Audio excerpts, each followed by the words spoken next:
The argument gets heated, emotions run high, and you say the one thing that you can think of. Can you just calm down? But it just gets worse. Telling someone to calm down has never made anyone feel calm. I'm Ronald, and I'm a relationship and family therapist. And we're here to learn about why telling your partner to calm down just doesn't work, but also why you're intuitively correct.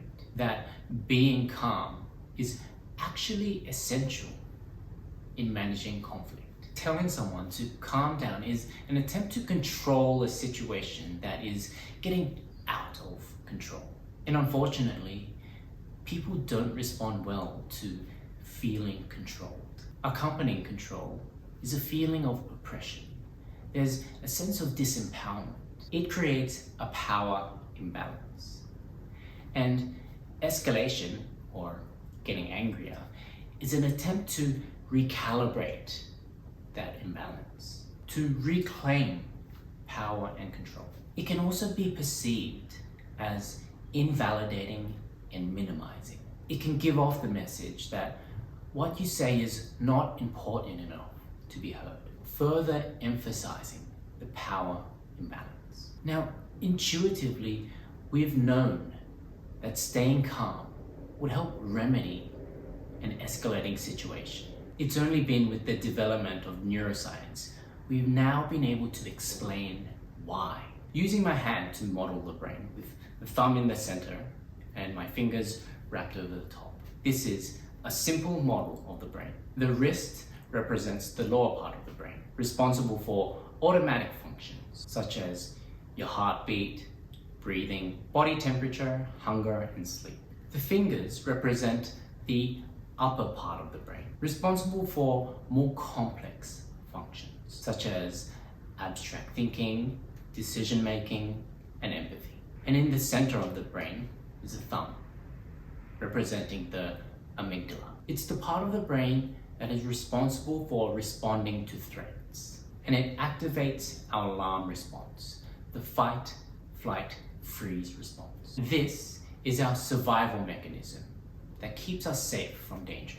As we go from bottom to top, the functions get more and more complex. The lower part of the brain is apparent in many animals, while the upper part of the brain is what makes us human. It's what differentiates us from typical animals. Stimulus from the world is processed through brain signals going from the bottom upwards. So brain signals will start from the bottom and work their way up. And parts of the brain may or may not activate, depending on whether it's relevant to that part of the brain. When that stimulus is a threat, for example, an angry partner, that brain signal travels from the bottom upwards, activating the center part of the brain, the amygdala, which is responsible for threat response. In other words, fight, flight, freeze. Meanwhile, the rest of the brain is not being activated, and in particular, the upper part of the brain is not active. That part of the brain that's responsible for empathy, decision-making, rational thinking, it's offline. And so when we're in a heated argument, that's an argument between two amygdalas. And the amygdalas are interested in one thing: protecting themselves. They essentially give you tunnel vision. And the three options are fight, flight, or freeze. It doesn't do compromise, empathy, rational thinking. That is the responsibility of the upper part of the brain. And so that is why people may say or do things in the heat of an argument, things that they wouldn't normally say or do. So when there's an explosive argument and you find yourself the next day thinking, I regret what I said, I have no idea what I was thinking. And that is because you weren't.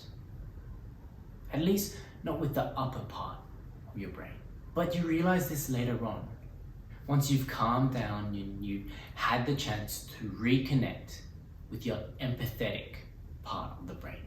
Maintaining a calm state of mind allows us to engage with the upper part of our brain so that you're able to access your empathy, rational thinking, and decision making. The tools for effective conflict management.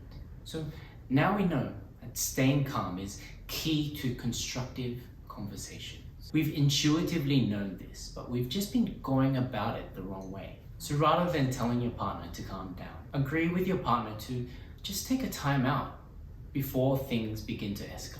And make this agreement before you get into an argument, so you don't get into that struggle of power and control. Agree to at least 20 minutes where you're not engaged in the argument. Not being engaged in the argument also includes not ruminating about it. And this means replaying the argument over in your head or thinking about your plan of attack once things resume. Because this only serves to keep you in an elevated state and keeps the amygdala active. Instead, engage in an activity that's completely unrelated to the conflict. When our heart rate reaches over 100 beats per minute, this is when our bodies start to secrete cortisol and adrenaline, stress hormones. And this is where our amygdala begins to take over. So if you notice your heart starting to race, this would be a signal to you to take a time out. Try to engage in regulating exercises to try and slow down your heart rate. Deep breathing is especially helpful. Focusing on the outward breath helps to slow down our heartbeat. So the next time you're thinking of telling your partner to calm down, your intuition is probably right.